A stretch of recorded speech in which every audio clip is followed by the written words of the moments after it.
Hello guys, आज हम discuss करने जा रहे हैं stroke.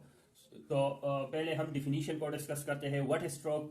So it is the interruption of blood supply to the area of the brain और reduction of blood supply to the area of the brain is called stroke. जब एक brain area को blood supply compromise हो जाए, कम हो जाए, ठीक है, तो उसको स्ट्रोक कहेंगे। ठीक है, तो बेसिकली ब्रेन को कॉन्स्टेंटली 24 आवर में कॉन्स्टेंटली ब्लड की ज़रूरत होती है, एनर्जी की ज़रूरत होती है। और जब ब्लड सप्लाई इंटरप्ट हो जाए या रिड्यूस हो जाए तो उस कंडीशन को हम स्ट्रोक बोलेंगे। ठीक है, तो अब स्ट्रोक टू टाइप्स है, इस्कीमिक स्ट्रोक और हेमरेजिक स्ट्रोक। ठीक है, अगर ब्लड सप्लाई आर्टरी या वेसल के ब्लॉक की वजह से ब्लड सप्लाई कम हो जाए तो उसको इस्कीमिक स्ट्रोक बोलेंगे। ठीक है, तो and it is due to artery blockage. ठीक है, जब आर्टरी या ब्रेन को जो वेसल जाता है वो ब्लॉक हो जाए, ठीक है, तो उसको फिर हम इस्कीमिक स्ट्रोक बोलेंगे। लेकिन अगर वेसल रप्चर हो जाए, आर्टरी रप्चर हो जाए और उसकी वजह से हेमरेज हो जाए ब्रेन में,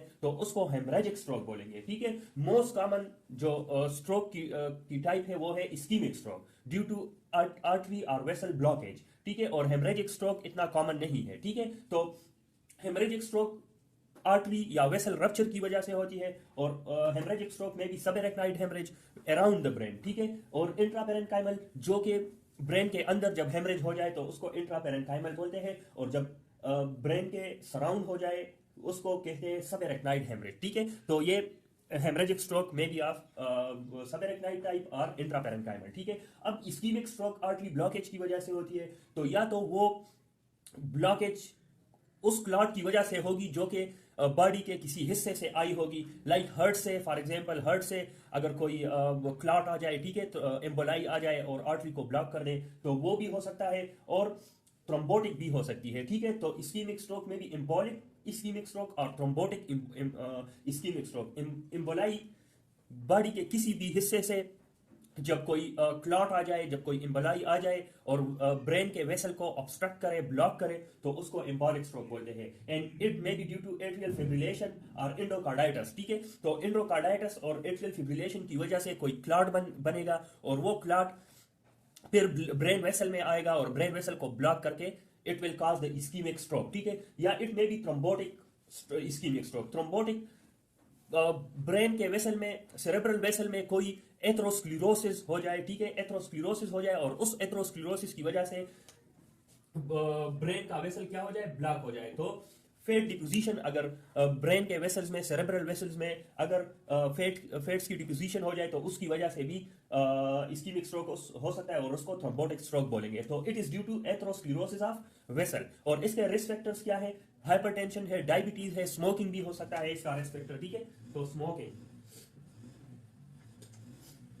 तो ये स्ट्रोक की कुछ इंट्रोडक्शन की कि what is stroke, what are the types of stroke, ischemic stroke, hemorrhagic stroke. अभी हम आते हैं blood supply of the brain को। ठीक है, तो blood supply of the brain is through circle of Willis. तो सर्कल ऑफ विलिस के थ्रू ब्रेन को ब्लड सप्लाई होती है। ठीक है, ब्रेन की ब्लड सप्लाई किसके थ्रू होती है? सर्कल ऑफ विलिस के। और circle of Willis consist of two parts, एक इंटीरियर सर्कुलेशन है और एक पोस्टीरियर सर्कुलेशन है। तो ये बाउंड्री लाइन है, इसके ऊपर जो है ये इंटीरियर सर्कुलेशन है और इसके नीचे पोस्टीरियर सर्कुलेशन है। ठीक है, और तो अभी हम इंटीरियर सर्कुलेशन को डिस्कस करते हैं। This is the representation of internal carotid artery. तो इंटरनल कैरोटिड आर्टरी से एक आर्टरी निकलती है, ये वाली, this is interior cerebral artery. ठीक है, ऑन बोथ साइड, इस साइड से भी और इस साइड से भी इंटरनल कैरोटिड आर्टरी से एक ब्रांच निकलती है, इंटीरियर सेरेब्रल आर्टरी। फिर एक और ब्रांच निकलती है, ये वाली मिडिल सेरेब्रल आर्टरी, इस साइड पे ये है मिडिल सेरेब्रल आर्टरी। ठीक है, तो इंटीरियर सेरेब्रल आर्टरी और मिडिल सेरेब्रल आर्टरी में इंटीरियर सर्कुलेशन। इसके अलावा ये देखें, ये और ये इंटीरियर सेरेब्रल आर्टरी है, इसके ये एक दूसरे के साथ कम्युनिकेट करती है एक आर्टरी के थ्रू, वो है इंटीरियर कम्युनिकेटिंग आर्टरी। ठीक है, तो ये था इंटीरियर सर्कुलेशन। अभी पोस्टीरियर सर्कुलेशन इसके नीचे है। ठीक है, तो पोस्टीरियर सर्कुलेशन किस तरह बनता है? देखिए, ये वर्टिब्रल आर्टरीज है दो, एक ये है और एक ये है। तो दो वर्टिब्रल आर्टरी मिलकर एक बेसिलर आर्टरी बनाती है। बेसिलर आर्टरी के ब्रांचेस इधर भी होते हैं, ठीक है, पोंटाइन आर्टरीज और वो सारे, लेकिन हम उस डिस्कशन में नहीं जाते। तो बेसिलर आर्टरी दो ब्रांचेस देती है, एक ये और एक ये, उसको कहते हैं पोस्टीरियर सेरेब्रल आर्टरी। ठीक है, तो ये पोस्टीरियर सर्कुलेशन है। पोस्टीरियर सर्कुलेशन में कौन कौन से आर्टरी है? वर्टिब्रल आर्टरी हो गई, बेसिलर, पोस्टीरियर सेरेब्रल आर्टरी, ठीक है। अभी पोस्टीरियर सेरेब्रल आर्टरी और इधर इंटरनल कैरोटिड आर्टरी और मिडिल सेरेब्रल आर्टरी एक दूसरे के साथ कनेक्टेड है, कम्युनिकेट करते हैं। वो है किसके थ्रू? इस आर्टरी के through. This is called posterior communicating artery, ठीक है। तो इन आर्टरी की ब्लॉकेज की वजह से और इन आर्टरीज की हेमरेज की रप्चर की वजह से स्ट्रोक हो सकता है। अगर ये इन आर्टरीज में कोई एम्बोलाई आ जाए या थ्रोम्बोसिस हो जाए तो उसकी वजह से इस्कीमिक स्ट्रोक हो सकता है। और अगर इन आर्टरी की रप्चर हो जाए तो फिर हेमरेजिक स्ट्रोक होगा, ठीक है। इस्कीमिक स्ट्रोक तब होगा जब फॉर एग्जांपल एक एम्बोलाई आ गया, ठीक है, एम्बोलस आ गया ड्यू टू एट्रियल फिब्रिलेशन और वो पोस्टीरियर सेरेब्रल आर्टरी को उसने ऑब्स्ट्रक्ट किया, तो this will be type of ischemic stroke. और अगर for example interior cerebral artery की रप्चर हो जाए तो this will be hemorrhagic stroke, ठीक है।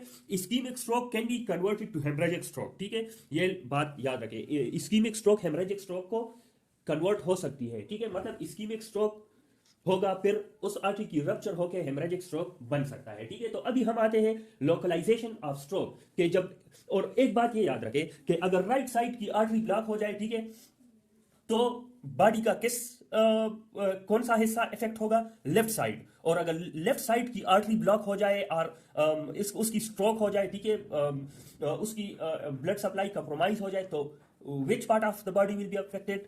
राइट साइड, वाइस वर्सा, ठीक है। लेफ्ट साइड में फॉर एग्जाम्पल लेफ्ट साइड में स्ट्रोक हो गया या ब्लॉकेज हो गई तो the part of the body which will be affected will be right side, ठीक है, एंड वाइस वर्सा। अभी अगर इंटीरियर सेरेब्रल आर्टरी ब्लॉक हो जाए या इसकी रप्चर हो जाए तो कौन सा part of the body effect होगा? Leg and foot. फिर इसमें वीकनेस होगा या मतलब फोकल न्यूरोलॉजिकल डिफिसिट होगा, ठीक है।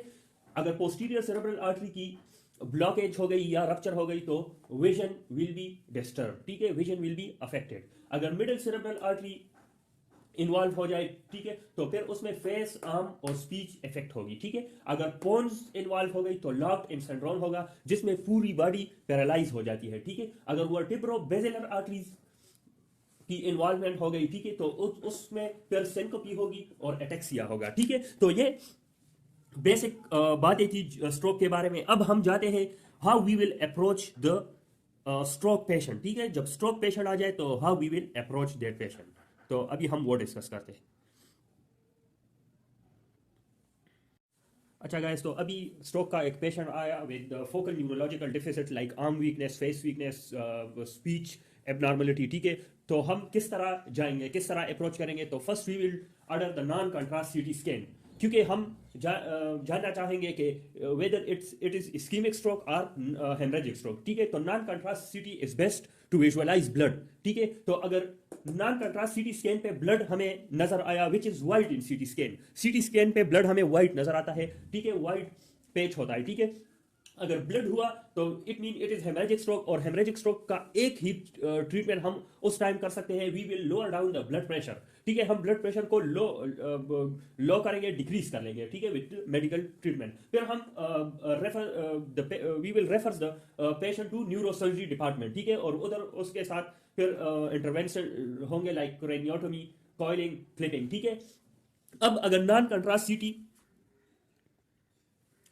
नॉन कंट्रास्ट सीटी स्कैन पे there is no sign of blood तो this will be ischaemic stroke, ठीक है। मतलब इस्कीमिक स्ट्रोक जब होगा तो it will we can see it blackish patch on CT scan, ठीक है। तो फिर वो इस्कीमिक स्ट्रोक होगा, और इस्कीमिक स्ट्रोक में हम टिश्यू प्लाज्मिनोजन एक्टिवेटर देंगे। लेकिन पहले दो बातों को देखेंगे, एक ये कि अगर पेशेंट सिम्टम्स के 4.5 आवर्स के अंदर आ गया तो वी विल गिव टीपीए, और अगर कंट्रा इंडिकेशंस टू टीपीए नहीं है, अगर टिश्यू प्लाज्मिनोजन एक्टिवेटर के कंट्रा इंडिकेशंस नहीं है, ठीक है, like bleeding history, any research surgery, तो फिर उस कंडीशन में कंट्रा इंडिकेशंस में हम टीपीए नहीं देंगे। और अगर पेशेंट 4.5 आवर्स के अंदर आया तो हम देंगे, और अगर नहीं आया तो हम नहीं देंगे, ठीक है। Then we will give aspirin if the patient is not candidate for tPA. अगर 4.5 आवर्स के बाद आ गया, पेशेंट प्रेजेंट हो गया डिपार्टमेंट में, इमरजेंसी डिपार्टमेंट में, तो हम एस्प्रिन देंगे, और अगर कंट्रा इंडिकेशंस हो तो फिर भी हम टीपीए नहीं देंगे, ठीक है।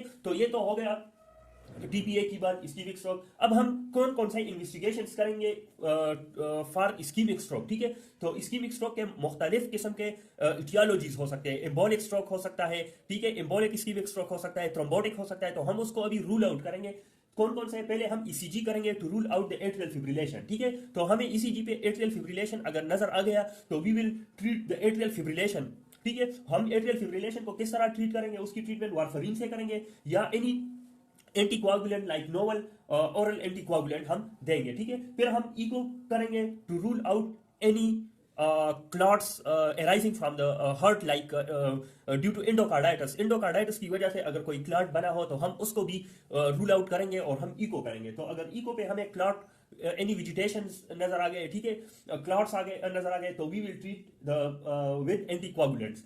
अब कैरोटिड अल्ट्रासाउंड भी करेंगे to rule out the thrombotic stroke, ठीक है। कैरोटिड आर्टरीज की थ्रोम्बोसिस हो सकती है, ठीक है। तो कैरोटिड अल्ट्रासाउंड हम करेंगे।